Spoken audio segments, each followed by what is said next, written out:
Well, hello there.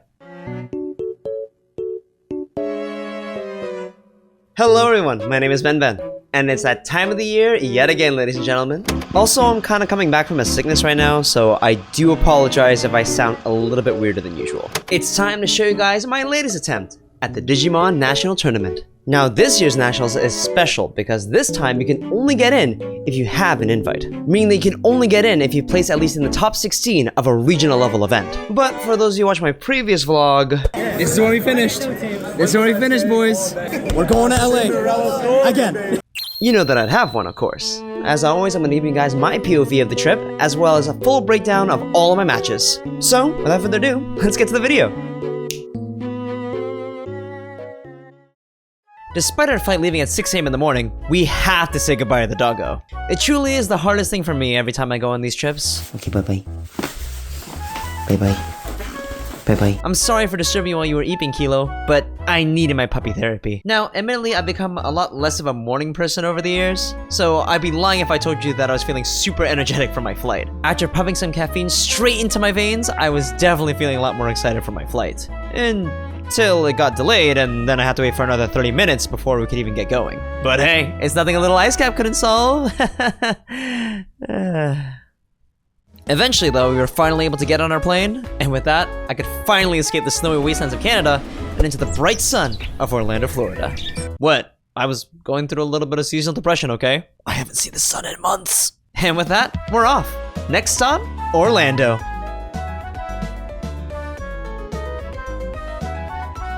One flight later, and we've arrived in Orlando. We made it safely. We're A-okay. Now, to get to the hotel. Also, it's Christmas right now. Hype. Now, while seeing a big Christmas tree in the Orlando airport was quite surprising to me, I have to admit I had the biggest smile on my face once I stepped outside. Sometimes you really need to get that sunlight, you know? Let this be a lesson to all you card gamers out there. Go outside.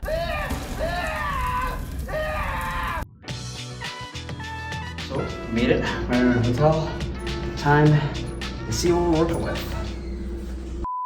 See what we're working with. Damn! I wasn't ready for this kind of space. Incredible.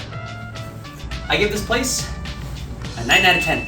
I very much appreciated how spacious our hotel room was. Unfortunately, due to this year's Nationals being invite only, it unfortunately means that the only way to get into the National Tournament means you would have to at least finish at a top 16 or higher at a regional level event.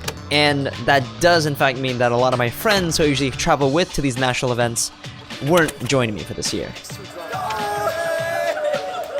Which also leads to the point that this regionals was just filled with heartwarming moments. And admittedly, that also made me pretty worried about the living conditions. But since this year's Nationals was held in Orlando, I personally was actually able to find a hotel at a decent price. So, not bad, Bandai, the location choice. That's a dub. Although, I guess with recent events, it kinda makes sense why they didn't choose LA this year. Anyways, now that we're in the mystical land of the US of A, it was time to experience the American dream and cuisine. I had dinner at Cheddar's for the first time. I honestly have never been here before, but they offered us some dessert at the beginning. I don't know, but it's the American dream.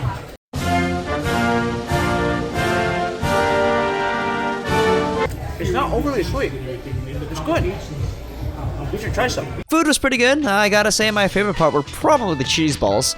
I definitely ate like a proud American that night. What? I'm lactose intolerant? Your point? Now, admittedly, one thing I didn't get to mention to you guys yet is that in order to get the cheapest flights over there, I would have to fly on New Year's Eve. So, while unfortunately was unable to celebrate New Year's Eve with my friends and family, I did make up for it by checking out some cool attractions and experiencing a more American New Year's for the first time.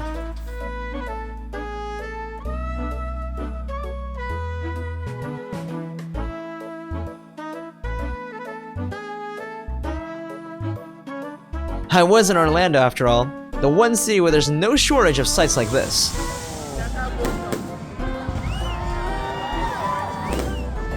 And while we're at it, I might as well take this opportunity to thank you guys for such an amazing year in 2024. Thanks to everyone who have been watching and supporting my videos. Truly means the world to me that there are people out there that appreciate the effort that I put into to make videos like these. And while I'm slightly afraid of New Year's resolutions, I do want to be able to give you guys consistent content to you all. Or at least one day. well, it may be a work in progress. Hopefully this year, that dream will be a reality. Happy New Year, everyone! Here's to 2025. And now we're approaching day 2. Well, okay, maybe not exactly day 2. The truth is, after I landed, I actually had 3 days after the New Year's before the tournament actually starts. But this year, I was trying to keep a more level head. I told you all that this year, my goal is to make it to the World Championship. So I was doing everything I could to keep calm and stay in the zone.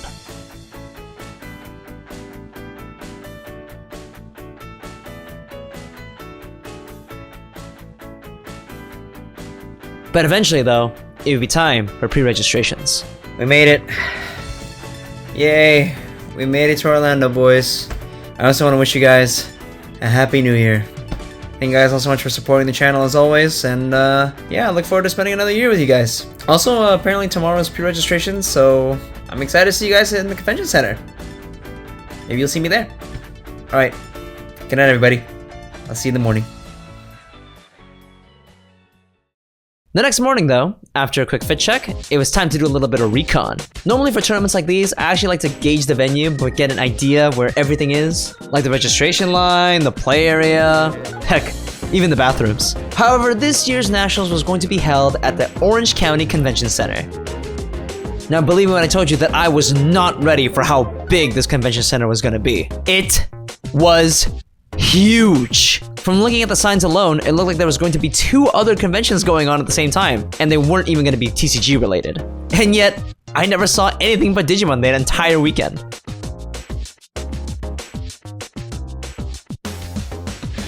Yeah, that convention center was big. Pretty impressive, Bandai. And despite it being pre-registration day, there were still tons of people just hanging out. I even found a familiar face while I was down there. Yo, the man, the myth, the legend. Are you planning to win it all today? Absolutely not. Not even one match. Not even a little bit. Not even one game. Okay, goddamn. After a bit of some walking around, I was finally able to find the registration line. Now, since I was a competitor for the Digimon National Tournament, I didn't have to do that much waiting in line. So, it was quite easy to pick up all my stuff.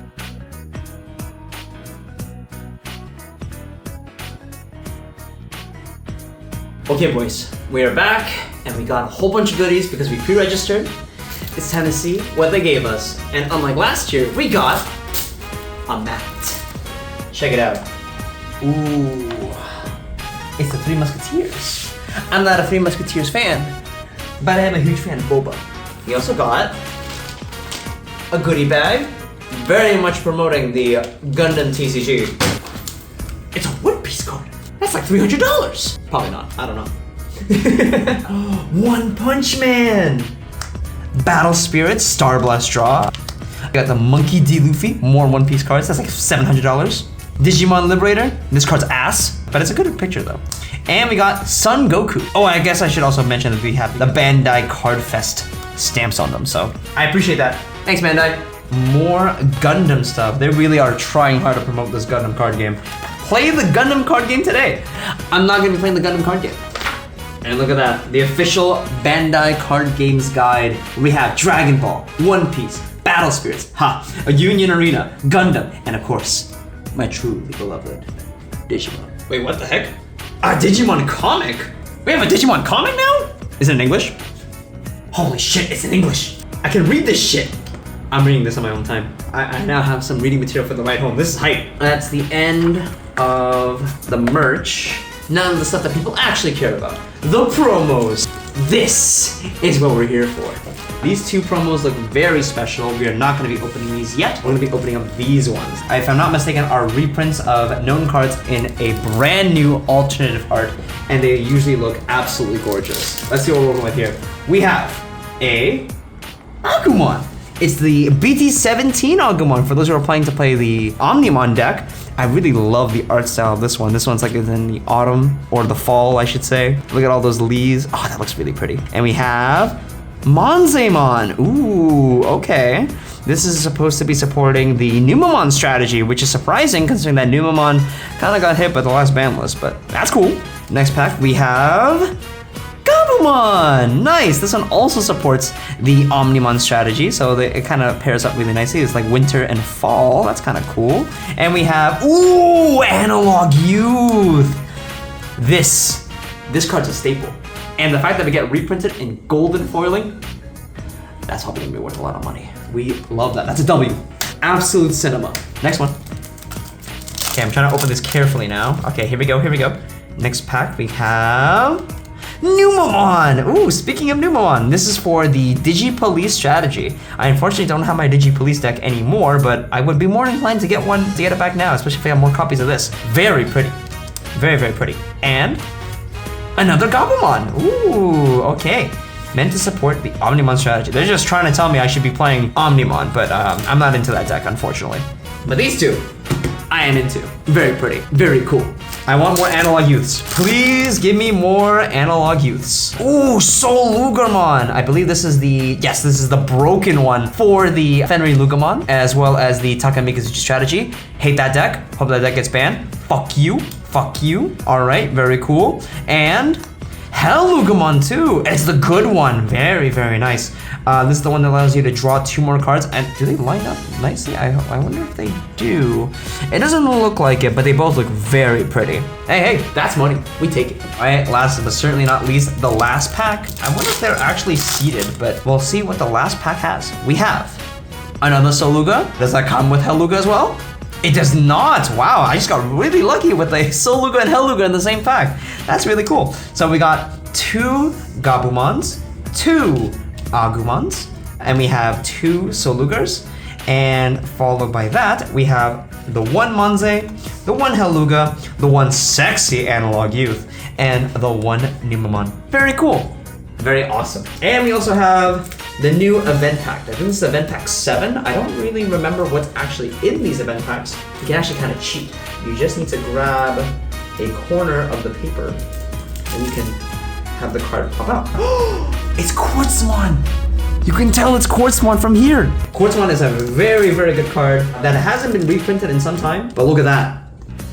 It's Quartzmon in full foiling as well. We have the green border on the sides. It looks quite nice. It's nothing like the alt art, of course, but it's still a pretty good alternate rarity. Well, alternative. All right, last one, last pack. All right, I don't know what you can give me for the event pack 7, but I hope it's gorgeous. I'm not gonna look. Bam! Oh shit! Thank you, Bandai. Hashtag not seated. Back at it again. After another busy day. I got my competitor's badge. We're all set for tomorrow. And I'd be lying if I wasn't saying I wasn't a little nervous, but at this point, it's all out of my hands. Submitted my deck list. And I'm as ready as I'll ever be. Wish me luck, everybody.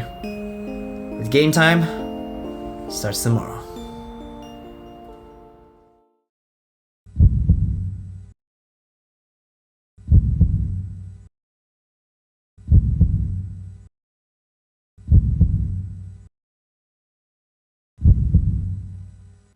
It's that time yet again, ladies and gentlemen. It's game time. Now, unlike last year, this year's national tournament only had about 500 players-ish, if I'm not mistaken. Which I guess does kind of make sense considering how strict they were this year about handing out invites. As well as the tournament just taking place after New Year's. But I don't know, I just couldn't help but feel that this year's national tournament was a lot less grand this time around. At least in my opinion. If there was any criticism I would give Bandai for this year's national tournament, is 1, please give us more in-person regionals, especially in Canada. And maybe not schedule the tournament so close to the holidays. But regardless of how many players there were, my plan was still to beat all of them. Except, there was a problem. You see, while I wasn't able to actually participate with all of my friends that I normally brought with me to the nationals prior, there was one friend in particular that was actually able to join me in today's tournament. That person was my friend Drex, a fairly new guy to the community, and this was going to be his first national tournament. But unfortunately, he landed the night of pre-registration day, meaning he would have to get registered today, and there were only 2 hours left before the tournament started. You better believe that I was texting this man like no tomorrow. I was fairly stressed for him, because this was going to be his first national experience, and I definitely don't want his first experience to be tainted due to a sudden disqualification. But by some miracle, with less than 1 hour left and him waking up late, he finally showed up. There he is, my friend giving me the biggest heart attack known to man. Alright, let's go. I was feeling like Jaden Yuki with how bad we were cutting it close. But after booking it all the way to the venue, it was time to get our game on. It was time to begin round 1. And for those of you who are wondering what kind of deck I brought into this year's national tournament, I decided to bring SOC Benman Edition. And yes, I know, I'm sure you guys are all wondering how I modified it since my regional tournament. But don't you worry, a deck profile is coming next after this video. Leave a like and comment down below if you're excited to see how it looks. But as I walked to sit down at my table for round 1, I noticed a familiar face. It was actually the final competitor that I faced in the last round of Swiss of last year's tournament, playing with Anubismon. Last year, we only finished with a draw, so it's time to see how we would have finished if we managed to play to the end. This year, he was on Red Hybrid. Now, for those of you who don't know, Red Hybrid's current strategy is trying to use the promo Agumon as well as the BT17 Agumon to warp into the brand new Ancient Greymon from BT17, deleting your opponent's Digimon and then swinging for 2 checks, while also using its on deletion to be able to play out a free tamer and stuff like Analog Youth to be able to reset your raising and keep turn, which is pretty good for an aggro deck, except the main problem that its main form of removal is in fact deletion, which is something you don't want to see when up against SOC. Meaning that a lot of the times, if my opponent tries to use stuff like the Ancient Greymon to try to delete my Dorogoromon, I'll be able to Digivolve into a Dex Dorogoromon from my trash, preventing that deletion, as well as de-Digivolving my opponent's Digimon and then deleting all of their lowest. Essentially dodging that Ancient Greymon's deletion effect too. And that goes without saying, I'm also using stuff like the Megajimon since I'm on black base SOC, I have a lot more tamer removal. Which all sounds well and dandy, except for the very first game, I bricked. But for the next 2 games, I was able to draw a much more decent hand, and we were playing a lot more of a fair game. Which, if we're both playing a pretty honest game, it's pretty easy for black base SOC. So, despite me bricking game 1 and losing pretty spectacularly, I managed to win the other 2. A solid 2-1. Moving on to round 2, we faced off against another Red Hybrid. They were just begging to give me clean matchups today, weren't they? Although I guess I can't exactly blame my opponents for wanting to bring Red Hybrid to the tournament, because a lot of people were really expecting Mirage Galgamon to be the best deck of the format, which Mirage Galgamon suffers a lot into early aggression. And Red Hybrid also has a pretty nifty OTK strategy if they get lucky. Unless if they were playing against me, of course. Both games, I was able to quickly establish an early Dorogoromon with Dex Dorogoromon's protection. With me being able to play an honest game, I was also able to pop even more tamers thanks to the Megajimon. A swift 2-0. Moving on into round 3, we're up against Leviamon. Ooh, damn, they really were trying to give me easy matchups, weren't they? Now, for those of you who don't know, basically how you would want to beat Leviamon as an SOC player is you want to set up a Dorogoromon with a Dex Dorogoromon in trash, as well as playing out something like a Darugamon, also with a Dex Darugamon in trash. This basically would establish a board that if he ever decides to go into something like an EX5 Leviamon, he would not be able to delete anything on my board, which already plays around things like Biting Crunch. And since that is another deck that actually likes to abuse the Dober package, a well-timed Shangreimon Ruin mode would absolutely cook them. But moving on to see how game 1 played out, I was able to establish a pretty good back and forth, and while I was able to see that he has Scramble and as Dober X in raising, I hard made that Ruin mode as fast as humanly possible. To which I expected to potentially skip his turn twice, but to my surprise, and probably to my misplay, I wasn't expecting him to just hard play a Dragamon, forcing me to play out a level 4 lower from my trash. This in turn triggered the EX6 Biting Crunch to be able to play out that EX5 Leviamon, killing my Shine Greymon Ruin mode. But I did have that Sephirothmon ready and then went right into the Doru Greymon, which normally is pretty good to be able to steal a whole bunch of tempo, but one thing I did not take into account for, admittedly, was him going into a Lord Nightmon X, which I guess does make a lot of sense since they are playing the Dober package. It definitely caught me off guard, and as a result, I did lose that game. And one thing in particular that I definitely didn't take into account was that after he outed me with a Lord Nightmon X, I definitely should have scooped right then and there. Because as a result, I did play it out for as long as I possibly could because I thought that maybe I could somehow turn it around. But I really did just lose a little too much tempo, and I had no follow-up at the time. So game 2, I was able to play the game normally again, and I was able to outplay him this time, but because game 1 took too long, it ended up being my first draw of the day. Not exactly what you want to see for round 3, but an early draw isn't so bad so long as I don't get 2 losses later on. It might actually help my tiebreakers to make day 2 in the future. So I wasn't giving up yet. And now we're entering round 4. We're going to be up against Purple Hybrid, who is also a fan. And this wasn't just any fan.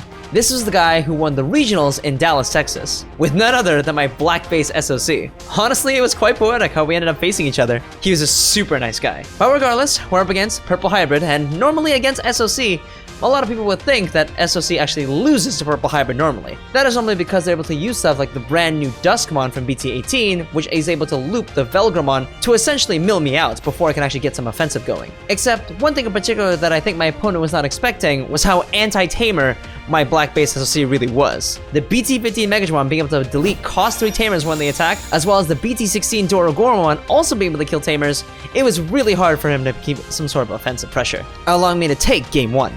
Unfortunately though, in game 2, I did break pretty bad, which I guess you can kind of sort of see it's starting to become a little bit of a recurring pattern. This is where I give it to a little bit of spoilers that I wasn't exactly confident in the optimization of my deck list. I definitely think I probably could have made it a little bit more consistent compared to how I built it for Nationals. But regardless, for game 3, my opponent made a grave mistake. You see, normally what you want to do if you want to go for the mill type strategy for using stuff like the BT18 Duskmon is change your opponent's tamers to different colors so that way you always have multiple colors on the board, since the BT18 Velgamon is going to be able to destroy everything on the opponent's field with the lowest level. But you see, because of that, because he was expecting to delete all my lowest level, he was not ready for a sudden Cybergemon Ace, which I used to de-digio out that Velgramon, allowing me to dodge that BT18 Duskmon's inheritable effect, and really slow the loop down. That sudden shift of tempo was enough to tip the scales into my favor. A solid 2-1 for me. GG's, good sir. Hope to face you in another tournament again. Oh, I didn't see you there. You might be wondering, what am I wearing today? Well, it's the sponsor of today's video. That's right, ladies and gentlemen. It pleases me to tell you that I'm officially a sponsored player. This video is brought to you by Trinity Hobby. Trinity Hobby is the perfect place to get all your hobby essentials. From things like trading card games like Digimon and One Piece, to other hobbies such as Beyblade and anime figures and collectibles. Oh, right. Did I also tell you that it is the Gundam shop of my hometown? Meaning that it also has all the things you need for your Gundam/model making hobbies. I even got this sick Machine Shimon model that I can't wait to build on stream one day. Trinity Hobby just holds a special place in my heart because it's actually my main car shop that I go to from my hometown. So be sure to check them out with the links in the description below. Who knows? Maybe you might even see me in one of their locals. Alright, back to the video. And now we're entering round 5. We're going up against another Leviamon. I gotta admit, I've been pretty lucky in these matchups so far, and considering that I got an early draw with Leviamon last time, I was definitely feeling more confident going to this round. Except this time, we're gonna be going up against a familiar face, a fellow YouTuber by the name of Donkey Nog. Now, admittedly, I didn't actually recognize him at first, because I've never seen his face before. Sorry, buddy.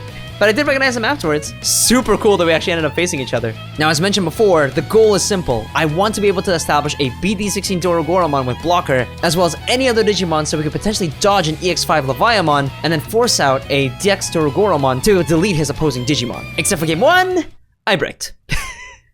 Yeah, I think my deck probably could have used a little bit of consistency work, but I'm not giving up yet. Now for game 2, while I was able to play the game normally, it was time Donkey Nog's turn to brick.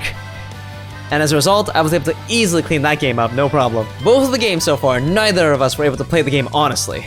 But going into game 3, it looks like it was going to be an entirely different beast. Both of us were both having a bit of an awkward game, but at least they were more honest games. Neither of us were bricking this time around. I was able to establish an early Kosuke as well as a Megadramon, being able to get myself a lot of early advantage. And I even did an early force swing play to be able to deal a lot of tempo by going to the BT16 Dorogoromon. Except, there was one problem. I didn't have the BT17 Dex Dorogoromon in trash, meaning that even though I could steal tempo, without the Dex Dorogoromon in trash, this Dorogoromon was a sitting duck, meaning that he could easily out it with a biting crunch, and set up the EX5 Leviamon in trash. But I thought, it's okay, it's no problem, I have many ways to go through my deck. Surely I'll find a Dex Dorogoromon, right? Wrong. Unfortunately, I was not able to find a BT17 Dex Dorogoromon until my turn 7. But normally that's okay. But once I found one though, I managed to get back in the game. It was extreme grindfest. Donkey even managed to go into his own ruin mode to prevent me from promoting, but luckily I had the Sephirothmon to do a force swing play of my own, going into my Dex Dorogoromon, finally. Which I then followed up to go into my own ruin mode, stopping his promotion as well, forcing out his biting crunch to out that ruin mode right away. It was just punch for punch, and unfortunately I wasn't able to get that much offensive pressure on him thanks to him abusing stuff like the EX5 Protoform, allowing him to recover security, which made it a lot more harder for me to kill him. But that's okay, I had the BT17 Dex Dorogoromon in trash and plenty of Dorogoromons to spare. I was definitely winning this game. Now, admittedly, this game was going for quite a long time, and because it was going so long, both of us were nearing deck out. But unlike him, I had a scramble. And on the very last turn, I was able to establish a Dorogoromon with a Dex Dorogoromon protection, as well as a bunch of Dorugomons. I was feeling good. There was no way he'd be able to out this board without decking himself out in the process. But then, the unthinkable happened. He ended up promoting his Doremon from Raising, evolving to the Doberemon X, and doing full Doberemon shenanigans. And all this time I was thinking, yeah, okay, he's gonna be doing a whole lot of drawing and discarding here, and as a result, he actually was decked out. He had no cards left in his deck, meaning all I had to do was live, and this game was over. He didn't even have a biting crunch to go off of. I definitely had this game. Or at least, I would have. You see, during his combo, he was able to make a Cerberus X with a Protoform underneath, allowing him to play another level 3 from his trash, which he then did additional Doberemon shenanigans to go into the BT-15 Dragomon, forcing me to play out a Digimon from my trash. And because he had 2 Protoforms underneath his Digimon, both of his level 5s were able to make Leviamon X. But remember, his turn would normally be over, except earlier in the game, when I swung early with my Dorogoromon, I managed to check a 7th Lightning, which means that if my opponent was able to position his effects right, he would be able to put his 7th Lightning at the bottom of his deck, preventing his deck out. And I only had 1 card left in my deck after using my scramble, and I had no more scrambles left. So as a result, while it was my turn, I drew, but he killed everything on my board, and I couldn't mount enough pressure to come back. And so while I was able to draw for turn and not die to deck out just yet, I lost everything on my board. And he had 1 card left in his deck thanks to the 7th Lightning. I lost to deck out. Super unfortunate that I lost there. If only I was able to find that BT-17 Dex Dorogoromon sooner, I would have been in way more control of the game before I could get decked out. But alas, that is a loss for me. And while I admit I did feel pretty bad about being unlucky after round 5, I can't let the pressure get to me. It is time for round 6, going up against another purple hybrid. And another YouTuber. This time it was up against GFG Tyler. And I'll admit, I was feeling pretty confident in my purple hybrid matchup, except there was one problem. This wasn't your typical purple hybrid deck. This was a purple hybrid deck focused entirely on milling the opponent out. It ran a Pokémon. And admittedly, while I did do my best to try to control my opponent's board and killing as many tamers as I could, every single time I would try to establish lethal, he would then be able to play out his Apocalypse and slaying the Magnadramon underneath. Meaning that all of my Digimon would get security attack -1, stalling me for an entire turn and milling a huge amount of cards. I just did not have the security attack pressure after that one. This was definitely the worst possible matchup I could possibly faced. He easily 2-0'd me. Definitely the worst matchup I ever could have faced in this tournament. Which also makes me extra sad because I never would have faced him if I didn't lose to Donkey in the previous round. But alas, it is what it is. The extra sad thing about this though, that would be the end of all possible hope of me making a top 32. It just really isn't possible with the next 2 on record, unfortunately. Yeah, it is unfortunate that I'm definitely not making a top 32 now, but at least I'm gonna have fun for the rest of it. Going into round 7, we went up against Tyrant Kabuterimon. Now normally this should be a matchup I clean up easy, mainly because while Tyrant Kabuterimon is pretty annoying with the effect of while it's suspended is completely unaffected by opponent's Digimon effects, it still can be effective when it gets unsuspended, which means it's pretty good into SOC because that means any Digimon that he plays, which is usually an ace from the Tyrant Kabuterimon's Digivolving effect, can be force swung with the BT-16 Dorugomon, and then with that I can go into the BT-16 Dorogoromon to delete the Tyrant Kabuterimon on their turn. But my opponent definitely knew that. We were playing a big game of chicken. We were both staring each other down, waiting for each other to promote. But eventually he promoted first, and then I was able to swiftly take control. Or at least, so you thought. I made a game-losing misplay. You see, all my opponent had left on the board was the brand new Mega Kabuterimon promo, which had evade. So my logic was that as long as I use the Dorogoromon on my field to collision him, he won't be able to use his evade, and I would be able to kill him no problem. Now keep in mind, this is post the LM set, which means that I was well aware of the existence of Shivamon Ace. Except I forgot what it did. But then I thought, it's not a big deal. I'm sure it can't beat my Dorogoromon. I swung for a solid 13k DP, forcing him to collide. And then he proceeded to blast Digivolve into Shivamon Ace, giving him 3000 DP and killing my Dorogoromon. Yeah, that wasn't very smart of me. Especially because I literally had a Dorugomon in my hand to allow me to trash a Dex Dorogoromon to give my Dorogoromon protection. That was really dumb of me. I genuinely couldn't explain to you why I did that, other than impatience, and I was probably on tilt from the previous rounds. Game 2 though, I was able to play a lot more of a normal game, but then game 3, I bricked. A bit of a recurring theme, as you can see. And as a result, I lost that one. Definitely a game I should have won. Very poor play on my part. And now we're approaching round 8, and unfortunately with a record of X3-1, there was definitely no chance I could ever make top 32 now. So, honestly, going into this round, I was going in with a pretty level head. I was chilling now. All I cared about at this point was just to have fun. And this time we were going up against Hunters, who was also a fan, no less. In Game 1, I was able to swiftly take control thanks to the power of BT-15 Megadramon, able to constantly pop my opponent's tamers. Combining that with the BT-16 Dorogoromon, you could definitely see how this was going. There was no way he was able to keep any free tamers he had on the board, and as long as he didn't have anything like a BT-12 Taiki on the board, it's really hard for him to gain any advantage. I think by the end of Game 1, it ended with me having like 7 cards in my hand to his 2. He was minusing a lot just to try to get any bit of offensive. Game 2, however, was a bit of a more different ballgame. He was able to high roll quite hard in getting a lot of those early tamers, and I did not have any tamer removal on my end. And as a result, he abused that Arrested Digimon Superior mode like no tomorrow. And I was actually quite surprised at how annoying that removal was. Unfortunately, I was never able to make a BT-16 Doromon with the Kosuke protection. Otherwise, I would have been able to easily 2-0 him. But now we move on to Game 3, which was a very big game of back and forth. But unfortunately, due to the nature of my deck, and me also managing to find that BT-16 Doromon with the Kosuke protection as well, I was able to close out the game. A solid 2-1. And now we're approaching round 9. While it was very clear that I was not going to be able to make day 2 of the tournament, I was still going to try to make the most of the last tournament round. Just have fun with it. But then, I face one person in particular. I faced him. Now, for those of you who don't know, this was a fan of mine who I met and ended up being my run buddy from the Niagara vlog. We were both sitting next to each other the entire time. It's a little bit poetic that we end up facing each other in the final round, but I was really hoping it would be in day 2. Not like this. He was playing Imperial Jamon. We both were playing decks that did extremely well with in Niagara. Now, Game 1, admittedly, he actually forgot everything my black-based SSC was able to do. So as a result, he was playing out stuff like an early Searcher Wormmon, which played right into my early Force Swing plays, killing a lot of his tempo. And with tempo stolen, I was able to easily clearing that Game 1. Moving on to Game 2 though, I definitely made a game-winning misplay. You see, I had a very easy opportunity to just clear and control my opponent's board, and then calmly swing for game on the following turn.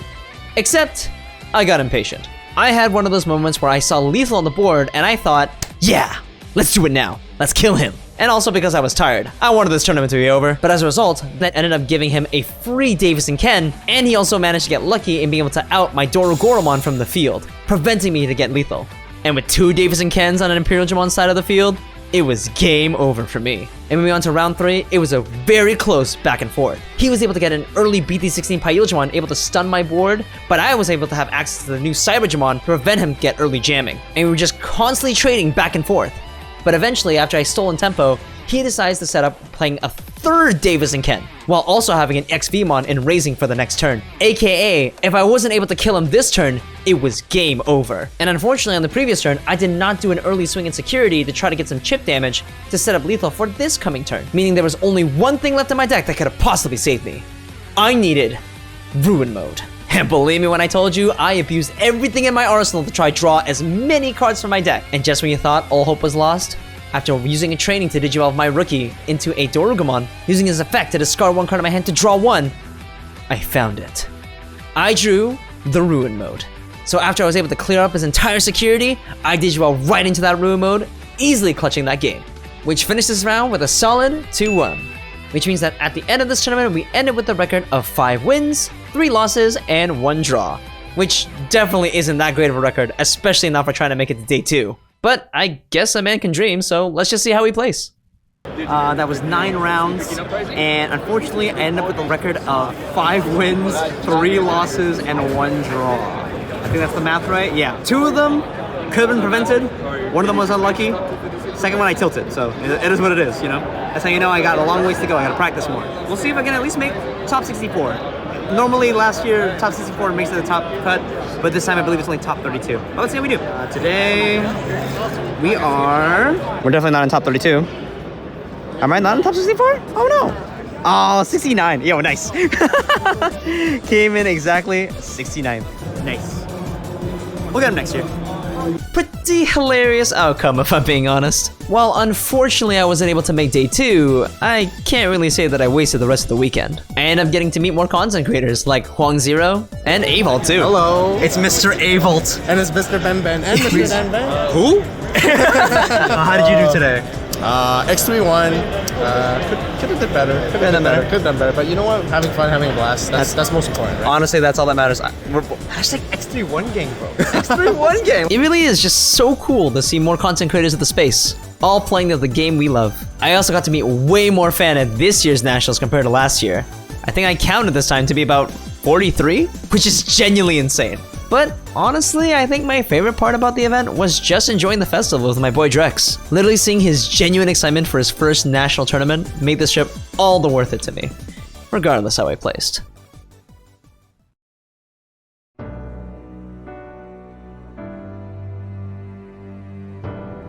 Now, of course, I can't exactly say that I was particularly happy of this year's tournament run. This was technically my worst performing nationals yet. And for those of you who didn't know, those two YouTubers that I lost to in those rounds actually ended up placing in 2nd and 10th, respectively. So while that does cheer me up a bit, I really did want to make Worlds this year.